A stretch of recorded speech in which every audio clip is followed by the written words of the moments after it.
Karen McCormick, the Greeley Tribune, would like to welcome you here to the newsroom and thank you so much for joining us here, a Democratic candidate for Congressional District 4. And I want to start with you. Why do you want to represent District 4? I want to represent this district because I feel like we're not being completely represented fairly and haven't been for many years. And I think it's time that we have a voice that's really coming from the people of this district. And I'm talking about all the residents of this district. Our current representative is not doing his job, and really it's time for a fresh voice. Speaking of that, you may get this question a little bit or somewhat often. Do you think a Democratic candidate has a chance to win CD4, and why? Absolutely, I do. I think, and I tell this often to people, that I certainly am a Democrat. I'm running on the Democratic ticket, but in my heart of hearts, I'm running as an American, and I grew up in a Republican family. I've been a Democrat for many, many years now.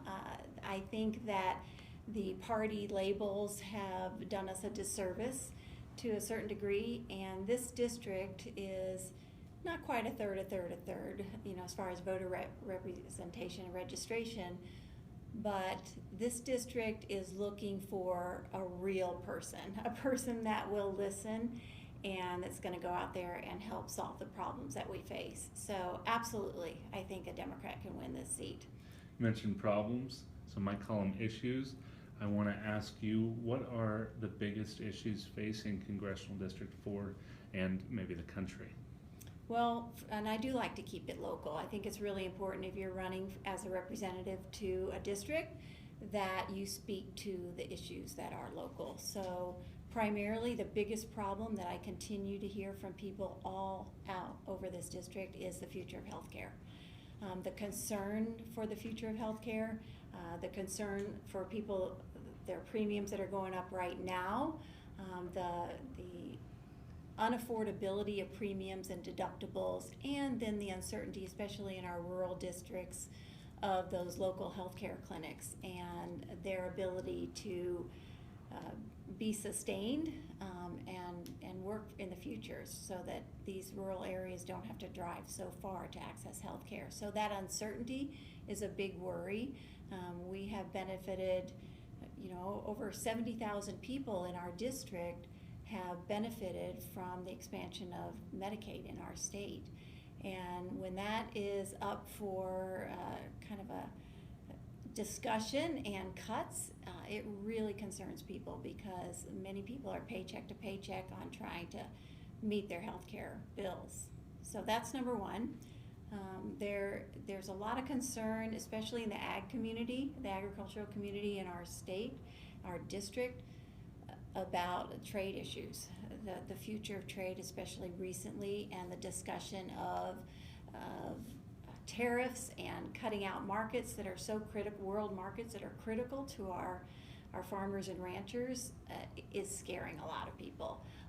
And their ability to plan for the future of their income for their own families, as well as planning for the future. So that's a second big one that I hear a lot about. And it's in that same context, farmers and ranchers, immigration comes into discussion, and what's happening with our immigration policy, and how are we going to meet the needs of our farmers and ranchers that absolutely need those immigration policies to benefit their businesses. So those kind of go hand in hand. There's a lot of discussion about how can we improve economic development, especially in our rural areas. Front Range cities are doing pretty well, but some of our rural districts are not. And so looking out for ways to improve economies, looking into ways, new innovative ideas in energy development. These are all things I'm excited about to be a champion for. I could go on and on. A lot of issues. Yeah, there are. Let's shift. In Weld County, oil and gas development is very big, but we are getting more, wind production, and we have solar farms here as well. Where do you stand when it comes to energy production, including oil and gas and renewables? So my focus is, I've been a business person for many, many years, ran my own business. I look at what's the best way to move forward. All of us, even those in oil and gas industry, see the future. We see where we're going, and we're all also using fossil fuels. So how do we get to where we want to go, more and more renewable use for our local areas, our cities and counties, but our country and our planet as well? How do we get there from here, taking into account that we want to make sure that the families that are involved in oil and gas industry are part of the conversation? We have to really have everyone at the table. My focus is to how do we level the playing field in the energy market? How do we look at the natural capital that's being used, that's not being accounted for in the oil and gas industry? And how can we level the playing field so that renewable energies, solar, wind, and others, really are the most economical, best way to go? So I look at this as, let's be smart, and let's put our efforts into future, knowing that it's going to be a transition. And again, the most intelligent and logical way to do that is to make sure that energy companies are diversifying and that we're helping that process with federal policies or even federal and local contracts and priorities, making sure that things are equitable. And when that happens, the wind and solar and renewable fields will become the cheaper alternative. And everybody likes, their wallet to be the driver. First passed in 1992 and extended several times.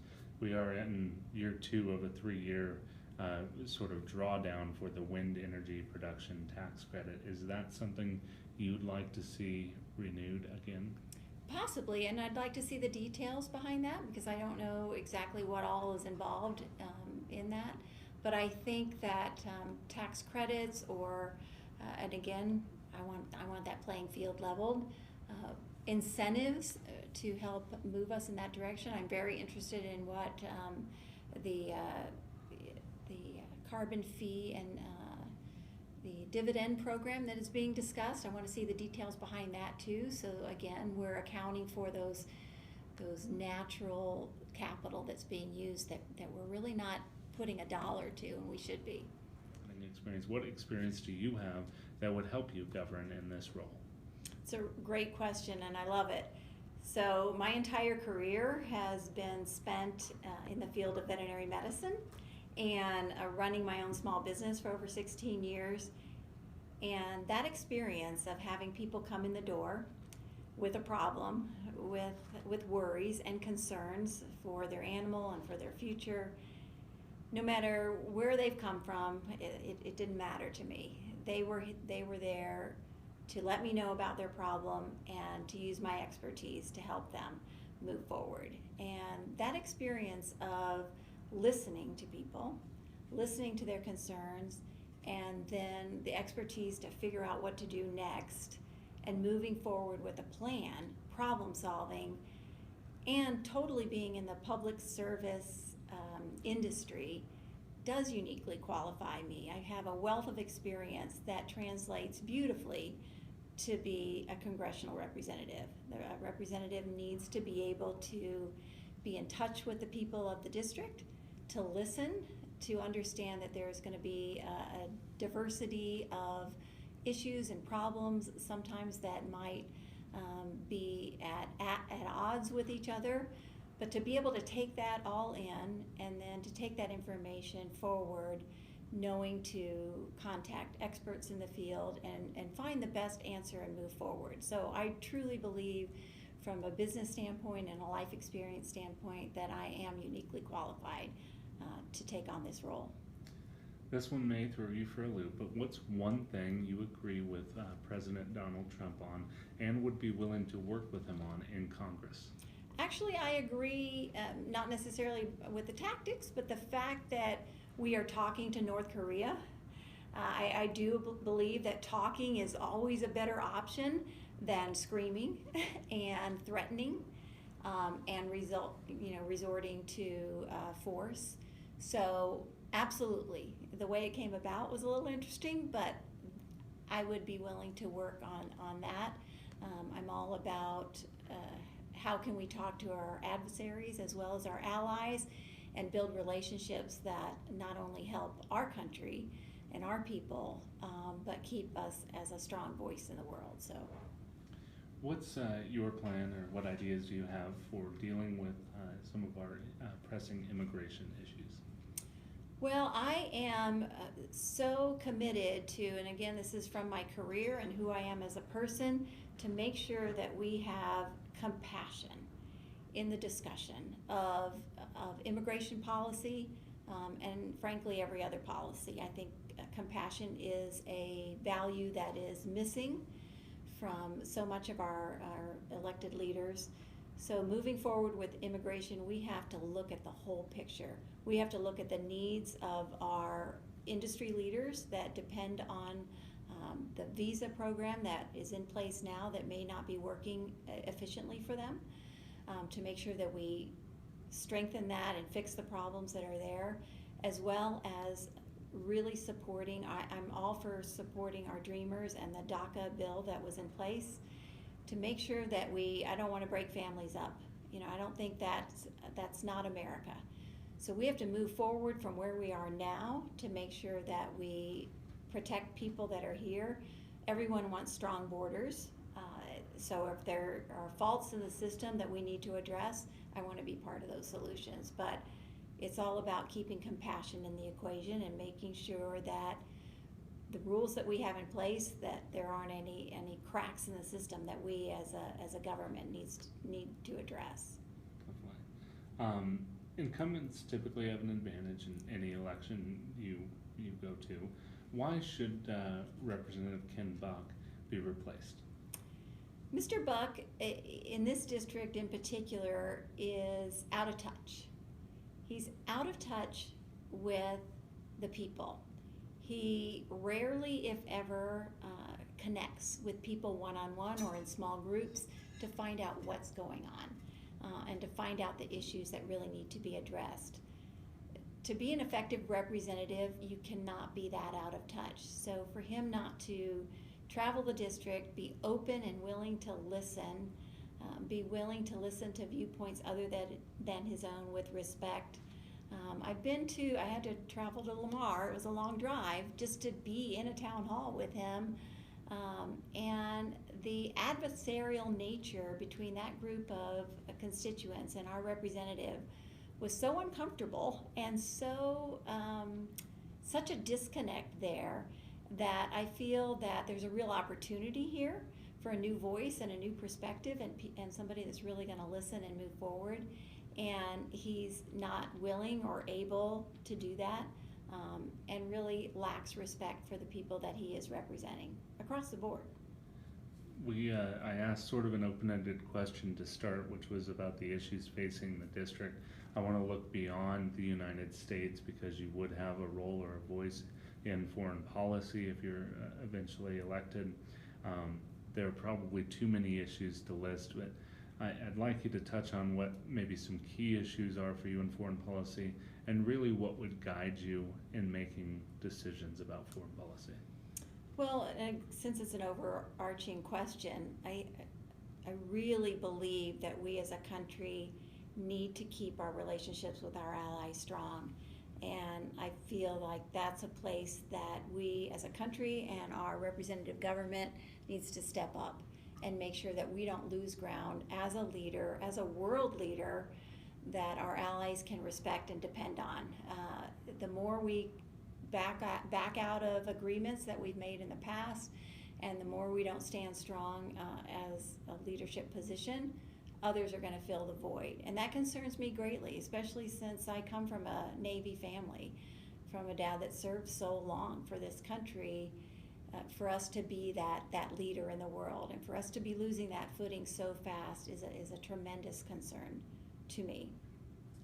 Definitely. And then I want to close by tossing it back to you. Is there anything you'd like to say to voters, or you think voters should know about you?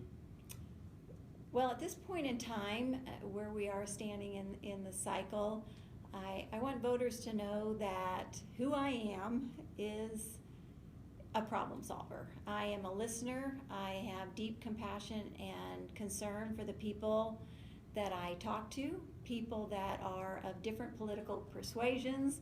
I respect and listen to, and I want to be that voice for every citizen. It's not going to be possible to necessarily agree with everybody. I know that's not going to happen, but there's a way for us to bring back civil discourse where we respect each other, where we are willing to collaborate and create policy that moves this country forward. I say this often as well. I'm really about moving our state, our district, and our country in a forward manner. And I may have said this earlier, I grew up in a Republican family. I'm a Democrat for a long, long time, but I'm truly, in my heart of hearts, I'm running as an American and a Coloradan. And that's really what I want to get across to the voters across this district.